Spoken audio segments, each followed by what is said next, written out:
Hello everyone, అందరూ ఎలా ఉన్నారు? బాగున్నారా? మేము చాలా బాగున్నాము. ఐ హోప్ మీరు కూడా బాగున్నారని అయితే అనుకుంటున్నాను. ఇదైతే జర్నీ వ్లాగ్. విజయవాడ నుంచి మేము తిరుపతి అయితే వెళ్ళిపోతున్నాము. వచ్చి 2 డేస్ అయితే అవుతుంది. నేను ఒక పని మీద అయితే వచ్చాను. ఆ పని అయితే కాలేదు. ఇంకా వెళ్ళాల్సిన టైం అయితే వచ్చేసింది. మా వారికి వర్క్ ఫ్రమ్ హోమ్ అయితే లేదు. ఇంకా లగేజ్ అయితే చాలా ఎక్కువైపోయింది. మేము 2 లగేజీలతో వచ్చాము. వెళ్ళేటప్పుడు మాకు 5 లగేజీలు అయిపోయినాయి. ఈ సంచి అవన్నీ మేము వచ్చేటప్పుడు లేవు. ఇక్కడ నుంచి చాలా తీసుకొని అయితే వెళ్తున్నాము. అత్తయ్య అది తీసుకెళ్ళు, ఇది తీసుకెళ్ళు, అవి లేవు, ఇవి లేవు అని అయితే చెప్తూ ఉంటారు. ఇంకా గబగబా లగేజ్ అంతా ప్యాకింగ్ అయితే చేసుకొని ఇంకా స్టార్ట్ అయితే కావాలి. మేము శేషాద్రి ఎక్స్ప్రెస్కి అయితే టికెట్స్ బుక్ చేసుకున్నాము. ఇంకా ట్రైన్ టైంకి అయితే వెళ్ళాలి. ఈరోజు అంతా ఆలస్యం అయిపోయింది. హవికి ఫీవర్ ఎక్కువైపోవడం వల్ల హవిని చూసుకుంటూ హవి దిగకపోవడము, దానివల్ల అంతా ఆలస్యం అయిపోయింది. అప్పటికే అత్తయ్య వాళ్ళు చూసుకుంటూ ఉన్నారు. ఇంకా ఇక్కడ చూసారు కదా, సాంగ్స్ పెడితే డ్యాన్స్ వేస్తున్నాడు అత్తయ్య, చిన్నత్తయ్య డ్యాన్స్ అనమాట సాంగ్స్ పెడితే. ఈ స్వెటర్ అయితే భలే క్యూట్గా ఉంది. Chocolate colour sweater. హవికి red colour, blue colour sweaters అయితే ఉన్నాయి. అవి వద్దని చెప్పి నేను ఈ కలర్ అయితే తెప్పించాను మామయ్య తోటి. ఇది వేసుకుంటే భలే ముద్దుగా ఉన్నాడు. నా దిష్టే తగిలిద్ది హవికి. ఫీవర్ మాత్రం బాగా ఎక్కువగా ఉంది. ఒళ్ళు మండిపోతుంది. అత్తయ్య అయితే అసలు మీరు ఎలా వెళ్తారు ఇంత ఫీవర్లో, జర్నీ ఎలా చేస్తారని చాలా టెన్షన్ పడుతూ ఉన్నారు. ఏమైద్దో ఏంటో, మళ్ళీ ఒక్కదానివే చూసుకోవాలి కదా, ఎలా వెళ్తావు అని అడుగుతూనే ఉన్నారు. బట్ నేను ఆగిపోయాను అనుకోండి, మళ్ళీ నేను రావడానికి చాలా టైం పడుతుంది. ఇంతలోపు మా వారి హెల్త్ అనేది అప్సెట్ అయితే అయిపోతుంది. కాబట్టి ఇంక వెళ్ళిపోయాను అనుకోండి, ఒక నైట్ జర్నీనే కాబట్టి అక్కడికి వెళ్ళిపోయినాక ఏమన్నా ప్రాబ్లంగా ఉన్నా మా వారు చూసుకుంటారు. అదే ఇక్కడ నుంచి అనుకోండి, ఇక్కడ సెట్ అయినాక మళ్ళీ జర్నీ చేసినా మళ్ళీ అంటే క్లైమేట్కి పిల్లోడు ఎంతైనా ఇబ్బంది అయితే పడతాడు కదా. ఇంకా అందుకే అలాగే డేర్ చేసి అయితే వెళ్తున్నాం. ఫీవర్ అయితే ఉంది. సిరప్లు అయితే వేసాము. సిరప్లు అన్నీ వేసేసి స్వెటర్ కూడా అంతా చక్కగా వేసేసుకొని ఇంక లగేజ్ అంతా కూడా సర్దుకున్నాము. ఇంక మామయ్య కూడా ఇంట్లోనే ఉన్నారు. ఇంకా వెళ్ళిపోవాలి, తప్పదు. 2 డేస్ అయింది. ఇంత ఫాస్ట్గా అసలు రోజులైతే ఎంత ఫాస్ట్గా గడిచినాయో నాకైతే చాలా భయంగా కూడా ఉంది. అవి మొన్న జర్నీలో అయితే అసలు పడుకోలేదు, ఏడుస్తూనే ఉన్నాడు. ఈరోజు అసలు ఎలా ఉంటాడో ఏంటని కూడా చాలా టెన్షన్గా ఉంది. ఇంకా మా వారికి వర్క్ ఫ్రమ్ హోమ్ ఆప్షన్ లేదు కాబట్టి ఖచ్చితంగా వెళ్ళాలి, తప్పదు. కాబట్టి ఇంకా వెళ్ళాల్సి వస్తుంది. చాలా బాధగానే ఉంది. వెళ్ళడానికి ఏంటో అస్సలు మనసు రాలేదు. నిన్నంటే ఎక్కువ రోజులు ఉన్న ఫీలింగే రాలేదు. ఏంటో అలా వచ్చి ఇలా వెళ్ళిపోతున్నట్టు అనిపించింది. ఎంత ఫాస్ట్గా, ఎంత హడావిడిగా మేము అసలు ఎప్పుడూ వెళ్ళలేదు, రాలేదు. అవి పుట్టినాకైతే ఇంకా బాబుతోటి అంతే కదా, అంత హడావిడిగా జర్నీలు చేయాలన్నా కష్టము.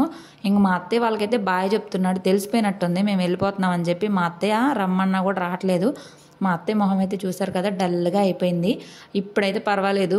నా మ్యారేజ్ అయిన కొత్తలో ఒక 2-3 ఇయర్స్ వరకు కూడా మేము ఎప్పుడు వెళ్ళిపోతున్నా సరే, మా వారు ఎప్పుడు వెళ్ళిపోతున్నా సరే తెగ ఏడ్చేవాళ్ళు. ఇప్పుడు ఇంకా పెద్ద అయిపోయే కొద్దికి అలాగా ఏడవడం ఆపేశారు. తెగ ఏడ్చేవాళ్ళు. అసలు బాయ్ చెప్పడం ఏడవడం, బాయ్ చెప్పడం ఏడవడం, అలా ఏడ్చేవాళ్ళు. ఎంతైనా సరే తల్లి ప్రేమ అంతే ఉంటుంది కదా. ఇంకా ర్యాపిడో అయితే బుక్ చేయాలి. అప్పటికే ఇంట్లోనే 10:10 అట్లా అయిపోయింది. మా ట్రైన్ వచ్చేసి 10:40కి. అసలు టైంకి రీచ్ అవుతామో లేదా తెలీదు. లగేజ్ ఆల్రెడీ చాలా ఎక్కువ ఉంది. నాకు ఒక 2 బ్యాగులు, ఒక కర్రల సంచి, ఒక ట్రాలీ, ఒక ల్యాప్టాప్ బ్యాగు, మళ్ళీ హవి కూడా లగేజే కదా, అంటే ఎత్తుకోవాలి కదా కంటిన్యూస్గా. అందుకని అంటున్నాను, హవిని లగేజ్ అన్నానని ఫీల్ కాకండి. హవి కోసం అని ఒక టవల్ సపరేట్గా పెట్టుకున్నాము. మాకు బ్లాంకెట్స్ అని, ఇక్కడ నుండి కొన్ని బట్టలు అవసరమైనవి, అవికి కొన్ని కొత్త డ్రెస్సులు, కొన్ని సరుకులు, అలాగా లగేజ్ అనేది ఎక్కువైపోయింది. ఎప్పుడైనా సరే అంతేనండి. విజయవాడ వచ్చామంటే లగేజ్ ఎక్కువే అవుతుంది, కానీ మేము తెచ్చిన దానికంటే డబల్ త్రిబులే అవుతుంది. కానీ మేము తెచ్చిన లగేజ్తో అయితే ఎప్పుడు వెళ్ళలేదు, మా పెళ్ళైనప్పటి నుంచి ఇప్పటికి కూడా. ఇంకా ర్యాపిడో అయితే బుక్ చేసేసారు. ఇంకా ఆటో అయితే వచ్చేస్తుంది, పద కిందకి దిగుదామని అయితే అన్నారు. అప్పటికే చూసారు కదా 10:15 దాటిపోయింది. క్లాక్లో మీకు టైం కనుక చూస్తే నాకైతే టెన్షన్గానే ఉంది. అంటే అదే ప్లాట్ఫామ్కి ఇస్తారో తెలీదు. ట్రైన్ ఇంత లగేజ్ తీసుకొని, పిల్లల్ని తీసుకొని ఫాస్ట్గా వెళ్ళాలి. అసలు రీచ్ అవుతామా లేదా, మళ్ళీ బాబుకి ఫీవర్గా ఉంది కదా అని చెప్పి ఒకటే టెన్షన్గా ఉంది నాకైతే. చూడాలి రీచ్ అవుతామా లేదా అనేసి. ఆటో అతను అయితే వెయిట్ చేస్తున్నారు. మా అత్తయ్యకి అయితే మేము వెళ్ళడం అస్సలు ఇష్టం లేదు. అది మొహంలోనే కనిపిస్తుంది. అంటున్నారు కూడా, ఎలా వెళ్తావు, బాబాకు బాగాలేదు, ఎలా వెళ్తావు అని. ఇంకా పెద్దవాళ్ళ ప్రేమ అంతే ఉంటుంది. ఇక మనకు తప్పదు కదా. ఇంకా చూడండి ఎంత క్యూట్గా, జాలీగా, ఏడుపు మొహం పెట్టి మరి బాయ్ అయితే చెప్తున్నాడు. కానీ బాయ్ చెప్పడం మాత్రం కామను. అలాగా ఇంకా మా చిన్నత్తయ్య వీళ్ళందరూ కూడాను కింద దాకైతే వస్తున్నారు. మా మామయ్య అయితే రాలేదులేండి, అంటే రెస్ట్ తీసుకుంటానులే అన్నారు. మా చిన్నత్తయ్య మేము అందరం అయితే కింద దాకా వచ్చారు. మేము వస్తాం పదండి అని చెప్పి. అత్తయ్య లగేజ్ ఎక్కువ ఉంది కదా, నేను డ్రాప్ చేస్తా కింద వరకు అని చెప్పి వచ్చారు. ఇంకా మా చిన్న అత్తయ్య కూడా నేను కూడా వస్తాను అని చెప్పి అయితే వచ్చారు. ఇంకా అంతే, వాళ్ళు మేము వెళ్తున్నా వస్తున్నా అలాగే చేస్తారు. బాగుంటుంది. ప్రేమ అనురాగాలు బాగుంటాయి కదా, పెద్దవాళ్ళు ఉన్నంతసేపే ప్రేమలైనా అనురాగాలైనా కోపాలైనా తాపాలైనా. వాళ్ళు లేనప్పుడు ఏది ఉండదు, ఎవరి దారాలు అలా అయిపోతాము. ఇంక ఇక్కడైతే అత్తయ్య వాళ్ళకి బాయ్ చెప్పేసి ఇంకా ఆటో అయితే ఎక్కి స్టార్ట్ అయిపోయాము. అప్పటికే 10:20 దాటిపోయింది.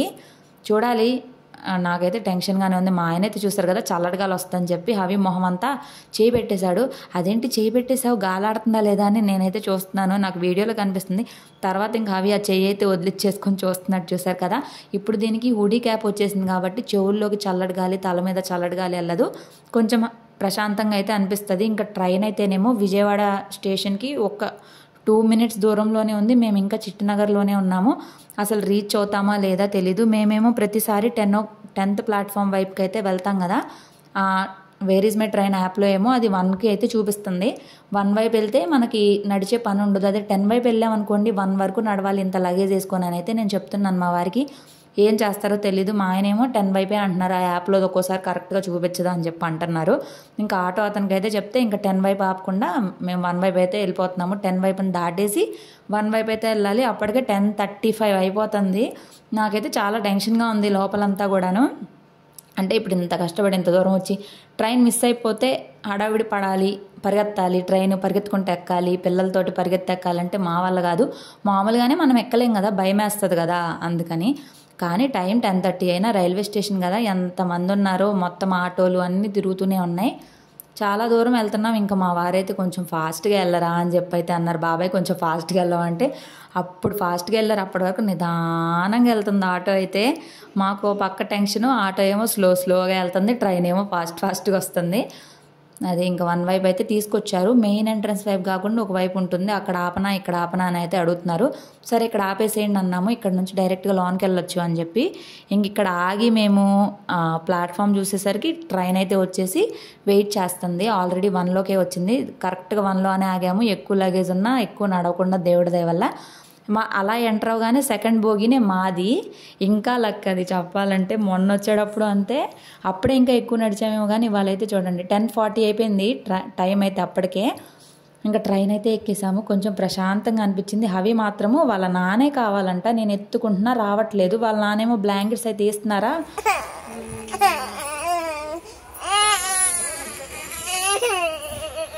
మరి అదేం ప్రేమో ఏంటో కానీ వాళ్ళ నాన్న ఉంటే మాత్రం నా దగ్గరికి అస్సలు రాడు. ఇక పెద్ద అయినాక ఏమన్నా మార్పు వస్తుందేమో కానీ ప్రస్తుతానికైతే నా దగ్గరికి రాడు. ఇంకా వాళ్ళైతే ఇంకా ట్రైన్ టైం ఉందంట, అందుకని కిందకైతే దిగి రత్నాలు చేస్తున్నారు. అయితే మాత్రము నిజంగా చాలా టెన్షన్ పడ్డాను. ట్రైన్ అసలు అందుతుందా లేదా, రిస్క్ పడుతున్నామా, పిల్లోడికి ఇంత హెల్త్ బాగాలేదు, ఇంత హెల్త్ బాగాలేనప్పుడు అసలు జర్నీ ఏంటో. పైగా తిరుపతిలో మాకు ఆరెంజ్ అలర్ట్ అయితే ఇచ్చారు, ఫుల్ రెయిన్స్ ఉన్నాయి అని చెప్పి. అయినా మేమైతే వెళ్తున్నాము.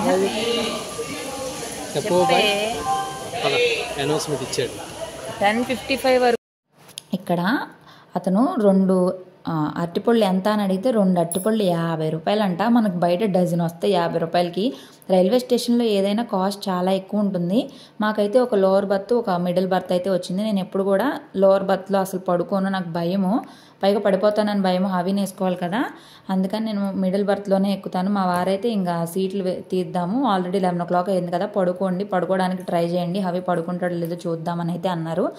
ట్రైన్ అయితే స్టార్ట్ అయిపోయింది. నాకైతే చాలా టెన్షన్గానే ఉంది. అంటే హవి మొన్న మాకు ఎక్స్పీరియన్స్ ఇచ్చాడు కదా, మంచి ఎక్స్పీరియన్స్, బాగా ఏడుస్తాడు, పడుకోనివ్వడానికి అయితే ఫిక్స్ అయిపోయి అయితే స్టార్ట్ అవుతున్నాము. ఏం చేస్తాడో తెలీదు. ప్రస్తుతానికైతే సైలెంట్గా అయితే ఉన్నాడు. ఇంక ఇక్కడ అంతా హడావిడిగా ఉంది. ఇంక విజయవాడ అయితే వదిలేసి చలో తిరుపతి అన్నట్టు అయిపోయింది మా పరిస్థితి. సో నైట్ అంతా హవి అయితే మంచిగానే పడుకున్నాడు. మధ్యలో ఒక్కసారి లేచి ఏడ్చాడు, ఇంకంతే. ఇంకా మార్నింగ్ 5:30కి రేణుగుంట స్టాప్ దగ్గర అయితే చాలాసేపు ఆపేశారు, 6 గంటల దాకా ఆపేశారు. అప్పుడు లేచాడు హవి. అప్పుడు లేచి మళ్ళీ ఏడ్చాడు. ఇంకా అప్పటి నుంచి పడుకోలేదంటే అక్కడ నుంచి ఒక 10-15 minutesలో తిరుపతి స్టాప్ అయితే ఉంటుంది కదా. సో మాకైతే భయం అనేది లేకుండా కొంచెం ప్రశాంతంగా అనిపించింది. కానీ ఇలాగా తిరుపతిలో ఆరెంజ్ అలర్ట్ అది ఇచ్చారు కదా, అప్పుడు కొంచెం భయం వేసింది. అంటే ఇప్పుడు వర్షాలు ఇంత దీనిలో వస్తాము, 48 గంటలు తీవ్ర వర్షాలు అని అయితే న్యూస్లో ఇచ్చారు. అప్పుడు మా ఇంటి పక్కన వాళ్ళకి కాల్ చేసి అడిగితే ప్రస్తుతానికైతే చిన్నగా వర్షం పడుతుందని చెప్పారు. పోనీలే అని చెప్పి మేము దిగేసరికి అయితే ఇక్కడ వర్షము లేదు, ఏమీ లేదు. ఇంక మేమైతే ట్రైన్ దిగేసాము. ఇంక ఇక్కడ కూడా మాకు ఫస్ట్ ప్లాట్ఫామ్లోకి ట్రైన్ వచ్చి ఆగింది దేవుడి దయ వల్ల. అబ్బా ఎంత లక్కీనో అనిపించింది. అంటే ఇంత లగేజ్ బాబుతోటి ఇంత దూరాలు నడవాలంటే చాలా కష్టము. 4, 5 అలా ఇచ్చారనుకోండి ప్లాట్ఫామ్స్ అన్నీ ఇంత లగేజ్ వేసుకొని నడవాలి, తీసుకురావాలి. ఈ 1లో నుంచి బయటకు వెళ్ళడమే మాకు చాలా కష్టంగా ఉంటుంది. అంటే బాబును ఒకరు ఎత్తుకోవాలి, లగేజ్లు చాలా ఉంటాయి కదా. అందువల్ల ఇప్పుడు ఇంకా మా వారైతే 3 లగేజ్లు తీసుకెళ్తుంటే నేను ల్యాప్టాప్ బ్యాగ్ ఒకటి, హ్యాండ్ బ్యాగ్ ఒకటి, హవీని ఎత్తుకొని నేను వెనక వెళ్తున్నాను. దట్టు కెమెరాలో వీడియో తీసుకుంటా. అసలు చూడండి నా సర్కస్లు అంటారు కదా, అలా ఒకసారి సర్కస్లు చేస్తూ ఉంటాను నేను. మా వారు అదే అంటారు, సర్కస్లు చేస్తూ ఉంటావు నువ్వు అని. ఇక్కడ కూడా వాళ్ళ నాన్న వెళ్ళిపోతున్నారంట, వాళ్ళ నాన్న కోసమని ఏడుస్తున్నాడు. ఇంకా ర్యాపిడో అయితే చూస్తున్నారు బుక్ చేయడానికి. ర్యాపిడో వచ్చేసింది. ఇంక మేమైతే స్టార్ట్ అయ్యి వెళ్తున్నాము. అసలు ఆ రైల్వే స్టేషన్ దగ్గర అప్పుడు టైం అయితే ఒక 5:40 అట్లా అవుతుంది. అసలు ఎంతమంది జనాలు ఉన్నారో. ఇక్కడ ఎక్కువగా తిరుమల పైకి దర్శనానికి వెళ్ళే వాళ్ళే కదా వస్తారు. చిన్నప్పుడు మేము అందుకే వచ్చేవాళ్ళం. ఇప్పుడు ఇక్కడ మేము జాబ్ పర్పస్ మీద ఉంటున్నాం కానీ మామూలుగా అయితే మేమైనా తిరుపతి వెళ్ళేటప్పుడే వచ్చేవాళ్ళం కదా. ఇదైతే పెద్ద ఆటో వచ్చింది కాబట్టి లగేజ్ అంతా కూడాను మేము వెనకే పెట్టేసుకున్నాము. అదే చిన్న ఆటో ఉంటే మొత్తం సీట్లో పెట్టుకొని వెళ్ళాల్సి వచ్చేది. ఇక్కడ పార్కింగ్ కూడా మనకి దొరకదు. కార్లో వేసుకొచ్చామనుకోండి పార్కింగ్ కూడా చాలా కష్టము, రష్ ఉంటుంది కదా. అందుకని మేము అందుకే కార్లు కానీ బైకులు కానీ అసలు స్టేషన్కి తీసుకురాము. ఎప్పుడైనా ఆటోలు అలాగే లేదా అప్పటికప్పుడు వెళ్ళిపోయే పని అయితేనే కార్ కానీ బైక్ కానీ. స్టేయింగ్కి అయితే ఇక్కడ అసలు కుదరదు. అదే మేము వైజాగ్లో కానీ వేరే ఊరిలో ఉన్నప్పుడు అక్కడ కార్ కానీ బైక్ కానీ పార్క్ చేసి ఒక 1 వీక్ వరకైనా వదిలేసేవాళ్ళం. భయం వేసేది కాదు అక్కడ. ఇక్కడ అసలు ఉండదు ఆప్షనే. ఎందుకంటే ఎంతమంది కానీ ఇస్తారు పాప మా వాళ్ళైనా కూడాను. ఇక్కడైతే చూసారు కదా ఎంతమంది జనాలు ఉన్నారో, ఎన్ని బస్సులు అలిపిరి వెళ్ళడానికి, కొండపైకి వెళ్ళడానికి ఎంత బస్సులు ఉన్నాయో. ఇక్కడ ఎంట్రన్స్లు కూడా స్టేషన్లోకి చాలా ఎంట్రన్స్లు చాలా వైపుల నుంచి ఉంటాయి. ఇంక ఇంటికైతే వచ్చేసాము. ఇంటికి వచ్చేసరికి ఒక 6:10 అట్లా అయితే అయిపోయింది. ఒళ్ళు మాత్రము బాగా బగబగ మండిపోతుంది. హవికి ఫుల్ ఫీవరు, కాలిపోతుంది ఒళ్ళు. మార్నింగ్ మేము రేణుగుంట స్టాప్లో ఏడ్చాడన్నాం కదా, అప్పటి నుంచే కాలిపోతుంటే అక్కడ ఎదురొకళ్ళు కొబ్బరి నూనె ఇచ్చి ఒళ్ళంతా రాయమ్మ, తలకి రాయి, కాళ్ళకి రాయి, పొట్టకి రాయి, వీపికి రాయి, ఖచ్చితంగా తగ్గిద్దంటే వాళ్ళు ఇచ్చారు. నా దగ్గర లేదంటే రాశాను, కానీ కంట్రోల్ అయితే కాలేదు. ఇంకా సిరప్లు అయితే వేసాము థర్మామీటర్తో. అసలు ఎంత ఉంది ఫీవర్ అని చెక్ చేస్తున్నాము. చెక్ చేస్తే 100 అయితే ఉంది, 100.2 అలా ఉంది. సరే సిరప్లు అయితే వేసి పడుకోబెట్టేద్దామని కాసేపు అయితే పడుకోబెట్టేసాము హవిని. హలో ఎవ్రీవన్, సో వ్లాగ్ అయితే ఇక్కడ దాకా చూసారు కదా. ఇంటికైతే మేము 6 o'clock అట్లా వచ్చేసాము. మరీ చల్లగా ఉంది, హవికి అయితే ఫుల్ ఫీవర్ ఉన్నప్పుడు. అందుకని హవికి సిరప్ వేసి హవిని అయితే పడుకోబెట్టేయాలి. హవి పడుకోవాలి అంటే కనుక నేను పడుకుంటేనే హవి అయితే పడుకుంటాడు, లేదంటే పడుకోడు, లేచిపోతాడు. ఇంకా అలాగా మేము కూడా నైట్ అంతా సరిగా నిద్ర అయితే లేదు కాబట్టి కాసేపు రెస్ట్ అయితే తీసుకొని లేచాము. ఇప్పుడు టైం అయితే 9 అట్లా అయిపోతుంది. ఇంకా కొన్ని బట్టలు అవి ఉంటే బయట వేసేసి ఇల్లులై క్లీన్ చేశాను. మా వారైతే ఇవాళ గురువారం కాబట్టి దానానికి అయితే వెళ్ళారు. అవి ఏమో పక్కన చిన్న బాబు ఉన్నాడు కదా, ఆయన స్కూల్కి వెళ్తుంటే వాళ్ళ మమ్మీని ఎత్తుకోమని చెప్పంటే అవిని వాళ్ళ మమ్మీ అయితే తీసుకెళ్లారు స్కూల్ దాకా. ఒక 10 minutesలో వచ్చేస్తారు. ఇంకా నేనైతే ముందు బ్రేక్ఫాస్ట్కి ప్రిపరేషన్స్ అయితే చేస్తున్నాను. అవి అయితే ఫీడింగ్ తీసుకొని ఉన్నాడు కదా, తొందరగా అయితే తినడు. అందుకని పోహా అయితే నానబెట్టి ఉంచాను. వాళ్ళు వచ్చాకైతే నేను వేస్తాను. అది ఎంతోసేపు పట్టదు. ఇంకా మాకైతే దోశలు అయితే ప్రిపేర్ చేస్తున్నా చూడండి. మిల్లెట్స్కి వేసుకున్నాను కదా, ఇంకా పిండి అయితే ఫ్రిడ్జ్లో పెట్టేసి వెళ్ళాను. అందుకని చెప్పి ఇంకా ఇప్పుడు ఇదైతే వేసేసుకున్నాను. మా వారైతే ఇంకా రాలేదు, వెళ్ళారు కదా. వచ్చేలోపు దోశలు అయితే వేసేస్తే మీటింగ్ అయితే స్టార్ట్ అవుతుంది. ఇంకా పల్లి చట్నీ కూడా చేసేసి పెట్టేశాను. ఇంక ఈ చట్నీ వేసుకొని దోశలు తినేస్తే బ్రేక్ఫాస్ట్ వరకు అవుతుంది. ఇంకా భోజనం అయితే ప్రిపేర్ చేయాలి. బంగాళదుంపలు ఉన్నాయి, అవి వండడమా ఏంటా అని చెప్పి చూడాలి. ఇక అది ప్రస్తుతానికైతే అవ్వదు. హవి పడుకోవాలి, హవి పడుకుంటేనే అవుతుంది. హవికి టిఫిన్ పెట్టేసి నీళ్లు పోసేస్తే కాసేపు పడుకుంటే కనుక అప్పుడు నేను వంట పని స్టార్ట్ చేసుకుంటాను. ఇదిగోండి పల్లి చట్నీ. ఈరోజైతే నేను చేశాను, రోజైతే మా వారు చేస్తారు. చూడాలి ఇంకా టేస్ట్ ఎలా వచ్చిందో. అదేంటో కానీ ఫస్ట్ అట్లు ఇది మాత్రం ఏంటో ముక్కలు ముక్కలు అయిపోతాయి. మీకు కూడా అంతేనా? ఇంకా లగేజ్ అంతా అయితే చూసారు కదా, మొత్తం మంచం అంతా బేర్ చేసాము. అసలు ఏమీ సర్దలేదు. సర్దుతాను కానీ హడావిడి చేయకుండా అవి పడుకున్నప్పుడు మా వారు కాసేపు పట్టుకుంటే ఒక 10 minutesలో సర్దేస్తాను. ఇంకా ఇప్పటిదాకా ఆడారు హవి గారు. ఆ షూస్ వేయాలంట, చెప్పులు వేయాలంట, ఏమని అడుగుతా ఉన్నాడు. ఏంటో మరి పిల్లోడు. ఇక్కడ వర్షం లేదు కానీ బాగా గాలి ఉంది. ఎండ ఉన్నా కూడా బాగా గాలి ఉండడం వల్ల మేము మా వారు దానానికి వెళ్తా పూజ గది అయితే ఓపెన్ చేసి వెళ్ళారా. ఇంకా లోపల ఉన్న ప్రమిదలు అన్ని గాలికి కింద పడిపోయి ఫోటోలు కూడా పడిపోయాయి. ఇంక మా వారైతే అవి క్లీన్ చేస్తానన్నారని నేను హవికి టిఫిన్ పెడతా బయటకైతే తీసుకొచ్చాను. ఆయన లాక్ అయితే చేసుకున్నారు. లాక్ చేసుకుంటే ఇక్కడ కూర్చొని చెప్పుల్లో కాళ్ళు పెట్టి నాకు బాయ్ చెప్తున్నాడు. ఏంటో అలా పడిపోయింది. ఇంకా బాగా గాలి ఉంది, విపరీతమైన గాలి, ఎండ ఉంది, విపరీతంగా గాలి ఉంది. వర్షం లేకపోయినా ఇది ఉంటుంది కదా మనకి, అది ఇది చూపిస్తుంది అనమాట. ఆ వర్షము ఇదంతా కూడా చూపిస్తుంది. కానీ దేవుడి దయ వల్ల వర్షం అయితే లేదు. వర్షం అయితే ఉంటే కనుక అవికి కోల్డ్ అనేది ఇంకా తొందరగా తగ్గేది కాదు. ఆ చల్లదనానికి ఎండ ఉండడమే మంచిదైంది. నిన్న మా నాన్న కూడా తిరుమలలో సేవకు అని చెప్పి వచ్చారు, 10 రోజులు ఉంటారు. ఇంకా నిన్న మా నాన్న వచ్చాడు కదా అని కాల్ చేసి అడిగితే వర్షం అయితే లేదు, చల్లగా ఉందని అయితే చెప్పారు. ఇంకా కొంచెం ఓకే ఉండదులే అన్నట్టు ధైర్యం చేసి అయితే వచ్చాము. ఇంకా కాసేపు ఉండి నేను లోన్కి అయితే తీసుకొచ్చాను. ఇంకా చూడండి వాళ్ళ నాన్న పాపం సర్దుకుంటుంటే అన్నీ లాగి పీకి కింద పడేస్తున్నాడు. కింద పడేసి పిచ్చి చేస్తున్నాడు. నేనేమో అక్కడ కొన్ని పనులు ఉన్నాయి, పెండింగ్ పనులు, కూర వేయాలి. మీటింగ్ అయ్యేలోపు నేను హెల్ప్ చేస్తే తొందరగా భోజనం అది చేసి వెళ్తారు. ఆలస్యమయ్యే కొద్దికి ఆఫీస్లో ఏదైనా అంటారు కదా, ఒక మాట అనిపించుకోవడం మాకైతే ఇష్టం ఉండదు. అందుకని నేను తొందరగానే పని చేస్తాను. 11 గంటలకే భోజనం చేస్తున్న భర్త గారు, అది కూడా హడావిడిగా. ఇంకా టిఫిన్ అయిపోయినా గబగబా నేనైతే బంగాళదుంపలు ఉడకబెట్టి కూర అయితే వండేసాను. అదైతేనే ఫాస్ట్గా అవుతుంది. ఇంకే కూర అయినా ఎక్కువసేపు కట్ చేయాలన్న టైం అంత లేదు నా దగ్గర. ఇంకా అవి కూడా వాళ్ళతో స్కూల్కి వెళ్ళినప్పుడే గబగబా బియ్యం కడిగి కూర రెడీ చేసి టిఫిన్లకి రెడీ చేసుకొని షింక్లో ఉన్న అంట్లన్నీ క్లీన్ చేసుకున్నాను. అవునా, ఎందుకు? హలో చెప్పు. Hello, hi, how are you? జ్వరం తగ్గిందా నీకు? ప్రజెంట్ జ్వరం అయితే లేదు కానీ బాగా దగ్గు అయితే ఉంది. క్లైమేట్ కూడా ఇక్కడ బాగా విపరీతమైన చల్లటి గాలి, అసలు మామూలు గాలి కాదు. ఎండ అయితే ఉంది కానీ గాలి అయితే ఎత్తేస్తుంది. బట్టలు అయితే అన్నీ కూడా వాష్ చేసేసాను. ఇల్లంతా లగేజ్లు అన్నీ సర్దేశాము. ఎక్కడ పని అంతా కంప్లీట్ అయిపోయింది. కానీ ఇక మా వారైతే టైం అయిపోతుందని ఆఫీస్కి అయితే వెళ్ళిపోయారు. ఇక హవి అయితే నా చంక తెక్కకుండా అలాగే ఉంటా అన్నాడు, ఏడుస్తున్నాడు. ఫుడ్ ఏమన్నా పెట్టాలి హవికి. ఇంకా మార్నింగ్ బ్రేక్ఫాస్ట్ అయిపోయింది. ఇప్పుడు లంచ్ కూడా ప్రిపేర్ చేసేసాను. ప్రస్తుతానికైతే కొంచెం సేపు రెస్ట్ తీసుకోవాలి. నేను ఫ్రెష్ అవ్వాలి, నన్ను ఫ్రెష్ అవ్వనివ్వట్లేదు హవి. చూడాలి ఏదో ఒక విధంగా.